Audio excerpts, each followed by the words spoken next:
छत्तीसगढ़ की राजधानी रायपुर में किस भारतीय जनता पार्टी और सक्रिय मोर्चा छत्तीसगढ़ के प्रदेश अध्यक्ष शकील अहमद जी ने आज यहाँ पर अल्पसंख्यक कार्यकर्ताओं का सम्मेलन रखा हुआ और सुख संवाद का कार्यक्रम हुआ। आज प्रदेश भर के कार्यकर्ता हमारे सम्मेलन में आए हुए थे और सभी की एक ही कहानी थी कि जब से रमन सिंह की सरकार गई गरीबों का कोई सुनने वाला नहीं है। ये जो प्रदेश में सरकार चल रही बघेल जी, ये सरकार सिर्फ दिखावे की सरकार है। ये सरकार पोस्टरबाजी की सरकार है।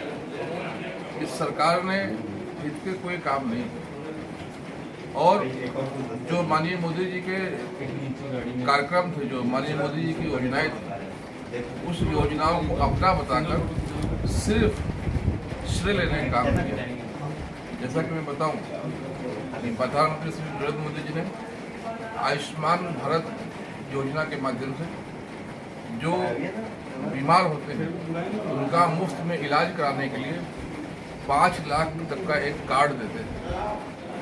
वो योजना यहाँ पर उन्होंने बदल दिया, उसको प्रधानमंत्री जी पैसा दे रहे हैं और उस योजना को यहाँ पर उन्होंने अपने नाम से शुरू कर दिया। मैं इसकी निंदा करता हूँ और जो भी हमारे कार्यकर्ता थे सबका एक ही डर था कि कैसे ही इस सरकार को उखाड़ कर फेंका जाए।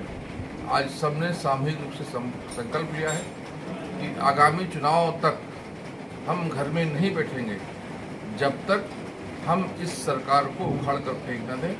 फिर से छत्तीसगढ़ में माननीय प्रधानमंत्री श्री नरेंद्र मोदी जी के नेतृत्व में भारतीय जनता पार्टी की सरकार बना लें।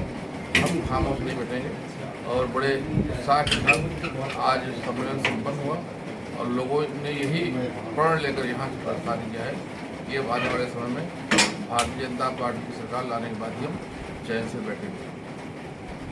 आप चूँकि भारतीय जनता पार्टी अल्पसंख्यक मोर्चा के राष्ट्रीय अध्यक्ष हैं, मैं आपसे जानना चाहूँगा कि आपका जो भाजपा अल्पसंख्यक मोर्चा है उसकी अल्पसंख्यकों के लिए खासकर जो भारतीय अल्पसंख्यक समुदाय में जो सबसे ज़्यादा पॉपुलेशन वाली कौम है वो मुस्लिम कौम है, उनके लिए आपकी क्या योजना है?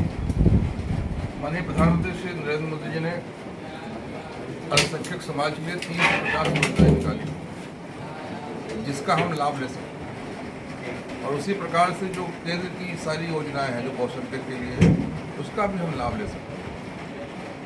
प्रधानमंत्री जी ने जो बच्चियां हमारी 12th पास करती हैं उनको 50,000 रुपया देने की योजना निकाली है। जो शादी करते हैं शगुन योजना में उनको मदद करने की योजना निकाली है। जो बच्चे हमारे पढ़ाई करते हैं उनको शिक्षा में मदद मिले, उनको शिक्षा में स्कॉलरशिप मिले, उसकी योजना निकाली हुई है। जो हमारी ख़वातीन बहनें हैं वो ताकतवर हो, उनके अंदर लीडरशिप गुण आए, वो अपने पैरों पे खड़ी हों, उसके लिए नई रोशनी योजना के माध्यम से उनको ट्रेनिंग देने की योजना निकाली है। ऐसे लगभग अल्पसंख्यक के लिए 350 योजनाएं हैं और जो प्रमुख योजनाएं हैं भारतीय जनता पार्टी की सरकार की, जैसे प्रधानमंत्री आवास योजना है, उसमें भी सबसे ज़्यादा लाभ अगर किसी ने लिया है तो अल्पसंख्यक समाज ने लिया है, उनके पास ही घर नहीं है। जो उज्ज्वला योजना है जिसमें गैस सिलेंडर मिलता है मुफ्त में, उसका भी सबसे ज़्यादा लाभ उन्होंने लिया है। जो जनधन योजना है जिसमें मुफ्त में खाते खुलते हैं, उसका भी सबसे ज़्यादा लाभ मुस्लिम समाज ने लिया है। अभी प्रधानमंत्री जी ने जो सफाई अभियान शुरू किया था, स्वच्छ भारत अभियान, उसमें भी सबसे ज़्यादा लाभ अगर हुआ है तो मुस्लिम समाज का हुआ है। कुल मिलाकर ये जो सरकार है प्रधानमंत्री श्री नरेंद्र मोदी जी की, ये गरीब कल्याण के लिए काम कर रही है और अभी तक की जो सरकारें थी मुसलमानों को गरीब बनाने का काम किया है। पहली बार जो सरकार आई है प्रधानमंत्री श्री नरेंद्र मोदी जी के नेतृत्व में, जो अल्पसंख्यक और मुस्लिम समाज को आगे बढ़ाने का काम कर रही है, उनके उत्थान के लिए काम कर रही है, उनके शिक्षा की व्यवस्था कर रही है, उनके रोजगार की व्यवस्था कर रही है, उनके स्वास्थ्य की चिंता कर रही है। इसलिए जो आंकड़े निकल कर आते हैं ये देखा गया है कि देश भर में मुसलमानों की आबादी 14% है, लेकिन जो मुसलमानों ने लाभ लिया है सरकारी योजनाओं का लगभग 32% है। इससे मुस्लिम समाज में काफ़ी खुशी और विश्वास निर्माण हुआ है। अब वो लोग किसी के बहकावे में नहीं आ रहे हैं। जो लोग कहते थे कि भारतीय जनता पार्टी तो मुसलमानों का दुश्मन है, जिसने लाभ लिया है, अब उसको समझ में आ रहा है कि सब ने हमें वोट बैंक के रूप में इस्तेमाल किया, लेकिन प्रधानमंत्री श्री नरेंद्र मोदी जी एक ऐसे फरिश्ता बनकर हमारे बीच में आए, जिनको हमने वोट तो नहीं दिया, जिनको हमने प्यार तो नहीं दिया, जिनको हमने सम्मान तो नहीं दिया, लेकिन उन्होंने हमें योजनाओं का लाभ देकर हमारी ज़िंदगी में खुशहाली लाई है। तो ये काफ़ी अच्छा माहौल है इससे, और लोगों में एक विश्वास पैदा हो रहा है और भारतीय जनता पार्टी के साथ जुड़ रहे हैं। ये क्योंकि चुनावी साल है, अब इसी साल आपका यहाँ आगमन एक राष्ट्रीय अध्यक्ष के रूप में हुआ है, तो क्या मैं ये समझूं कि चुनावी साल होने की वजह से कुछ ऐसे कैंडिडेट्स की आप तलाश, मुस्लिम कैंडिडेट जिनको छत्तीसगढ़ विधानसभा चुनाव में कुछ ऐसे चेहरे आपके सामने आए हैं जिनको भारतीय जनता पार्टी जो है अपना कैंडिडेट बनाए? देखिए, मेरा लगभग चौथा या पाँचवा दौरा है। मैं लगातार प्रवास पे रहता हूँ, हर प्रदेश में जाता हूँ, संगठन में क्या काम चल रहे हैं, सरकार की योजनाएं कैसे तक जा रही है, नीचे पहुँच रही नहीं पहुँचनी है, इसकी समीक्षा बैठक होती रहती है। उसी क्रम में मैं यहाँ पर आया हूँ। और ये बात सही है कि अभी चुनावी मौसम है, पर मैं उम्मीदवार ढूंढ के काम नहीं करता हूँ।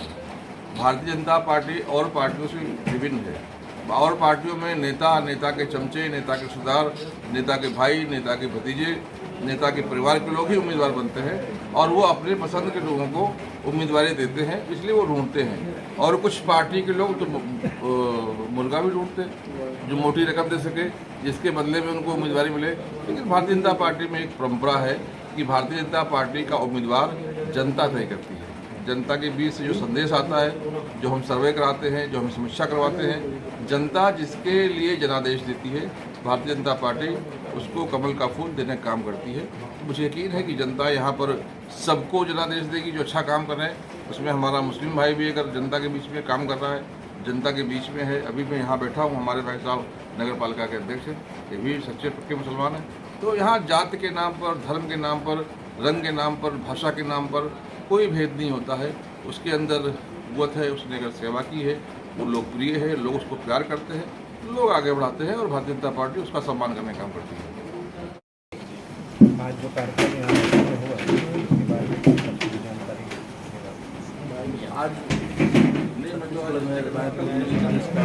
प्रदेश कार्यकर्ता सम्मेलन वाले, उसमें पूरे प्रदेश के कोने कोने से कार्यकर्ता और जिला महामंत्री आए थे, हजारों की तादाद में आए थे। और सारे कार्यकर्ता हमारे शपथ लेते हैं कि आने वाले विधानसभा चुनाव में भारतीय जनता पार्टी की सरकार बनाएंगे और कांग्रेस पार्टी को उखाड़ फेंकेंगे, बघेल ली की सरकार को।